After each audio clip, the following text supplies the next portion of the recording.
like to invite Andy Corley to come up now, and Robin. Andy is the director of Prison Fellowship International, and Robin is from Northern Ireland and will bring greetings, I think, from the UK. So Andy, maybe you first and then Robin, but you can both come up at the same time.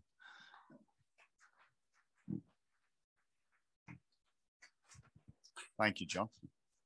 Well, it's my real privilege to be here today and to address you as Prison Fellowship Scotland on this amazing day for you, your 40th anniversary. So when I came in, you probably noticed I didn't have a mask on. And I said to Kenneth, I said, Kenneth, are you still wearing masks in Scotland? And he said, well, we'll probably just assume that you're English and sick. And I thought I'd tell you that because I know that Scottish people, there's never a smile. Smiles are very close to your faces so often, aren't they? So that was great to see Kenneth again. But I'm here really to bring thanks from three specific groups of people. The first is obviously from Prison Fellowship International. As you know, in 1979, Prison Fellowship International was started by Chuck, and Ron Nickel was one of the first CEOs, my predecessor. And so I want to bring you greetings from the PFI staff in the first instance. Secondly, from Ron himself, who I emailed yesterday and sent his very best wishes and named a few people who I'm going to make sure I find my way around to in the next few hours just to greet you all. But the third is to bring you greetings from the Prison Fellowship International family. I don't know if you know this, but as I said, Prison Fellowship International started in 1979 and Prison Fellowship Scotland started 2 years later. You are part of an enormous family because it grew from almost nothing to now being in 118 countries in the world. That's wonderful, isn't it? And we thank God for that. We thank God for that movement. We thank God for the expansion. You're also part of a massive family of 43,000 volunteers around the world, which is also amazing because this is a volunteer-led movement and a volunteer-led family in so many ways. And we're so grateful to you for all that you do. I want to tell you, we are driven at PFI, just like yourselves, in the same way by believing that God has called us to this work. And I was reading an article the other day that just summed it up for me because I think the people that we minister to in prisons and their families, each of them so deeply valued by God. This article was talking about three things. It was talking about right belief as orthodoxy. It was talking about right practice, what we do, as orthopraxis. And then lastly, and this was what really grabbed me, was, and it was a new term, I wasn't familiar with it before, but they talked about orthocardia, having a right heart. And I know, as I travel around the world, and I'm so privileged to be a part of this Prison Fellowship International family, that is who we are.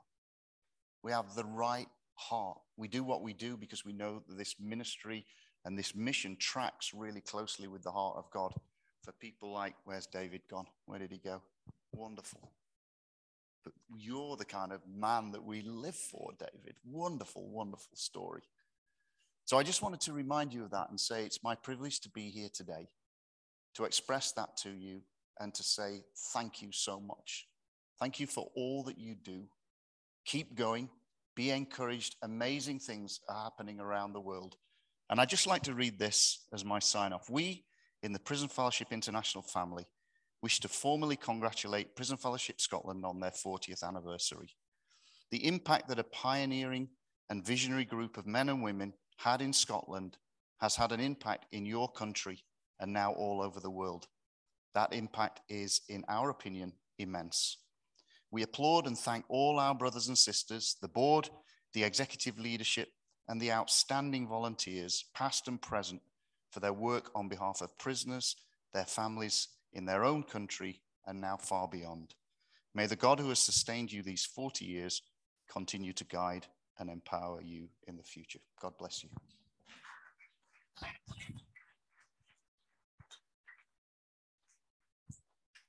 Action. Well, on behalf of the board and the staff and the friends of Prison Fellowship Northern Ireland, I want to bring warmest congratulations to Prison Fellowship Scotland. And I will add warmest congratulations from our brothers and sisters in PF, England, Wales, and Republic of Ireland. Thank you for the opportunity to share with you. It's an absolute thrill. The Apostle Paul says in 1 Corinthians 3:9, "For we are co-workers in God's service. You are God's field, God's building." Or as the AV puts it, laborers together in the gospel. Folks, as I stand here this afternoon, it is my privilege to be able to say that I feel I am amongst brothers and sisters, co-laborers in the gospel, and as we've already heard from Andy, a valued part of the PF family. 36 years ago, as a Bible college student in Berwick-upon-Tweed, I was told to make contact with Prison Fellowship. So I rang Prison Fellowship Scotland office. I introduced myself as Robin Scott, and this lady on the other end started to speak to me. And I thought, sorry, I doubt we're having the same conversation. It turns out, I can't say, Angus may well remember, there was a Robin Scott who was a trustee at least. And so when I spoke, she thought she was speaking to Robin Scott. Now, how you mix an Irishman and a Scotsman up, I'm not too sure. That's not my debate. But I think it was a case of mistaken identity. On another occasion, I was working in Belfast, and a knock came to the office door, and I answered it. And there's a lady standing who I didn't recognize, but who introduced herself as Louise Purvis. And Louise said, "I was passing, and I wanted to call in to assure you of my prayers." The caliber of brothers and sisters in a ministry together.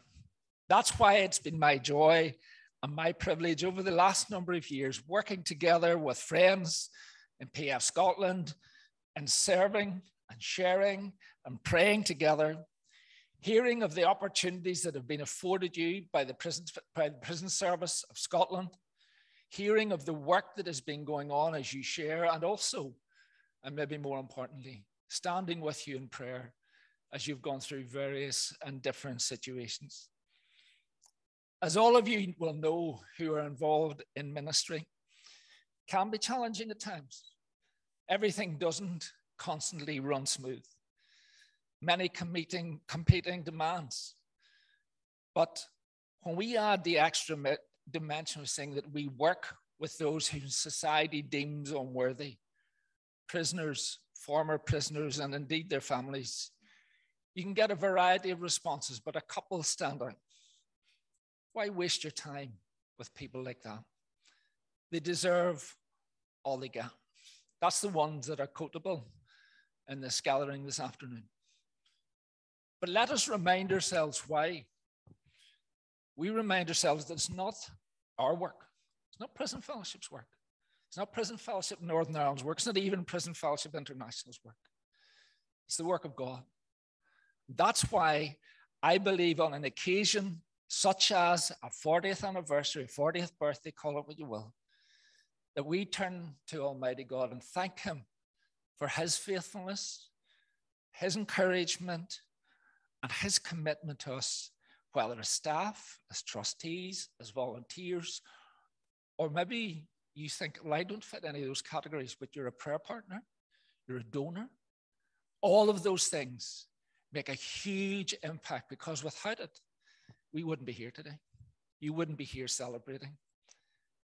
Equally, we need to remind ourselves that as you look back over 40 years, and it's good, I believe, and right to look back and right to celebrate, giving thanks for lives of men and women who have been changed over that period, lives that have been transformed by the gospel, families that have been set free from a lifetime of crime and consequences of crime, and who today are serving God in a myriad of ways chosen for them by Him. But there's the other piece that we don't know. The piece that we've seen evidence here already with David's life transformed and many others like him, that they've gone back into society. Criminality has been reduced because of a life that has changed, and they bring, and you bring, something positive to our society. We can never truly measure that. Heaven and eternity alone, I believe, will be the measuring rod for that. But for those who have turned from crime, those who no longer live lives committed to those ideologies, there is something really worth celebrating. And I believe it is right that we celebrate your faithfulness and your commitment. Organizations, however, don't just succeed because of good leadership, although that is essential. Organizations grow and succeed because of those who faithfully support the work in prayer, who faithfully and regularly give to allow ministry to happen, but also through the willingness of individuals to step up and practically put their shoulder behind the work. In celebrating your 40th, it's not just about looking back, although that's important. It provides a fantastic opportunity to look forward. My encouragement to you this afternoon is to keep focused on Christ, remembering he who is faithful has brought you this far and will complete the work he has called you to do. Continue to build on that firm foundation which he has laid. Happy birthday, PF Scotland.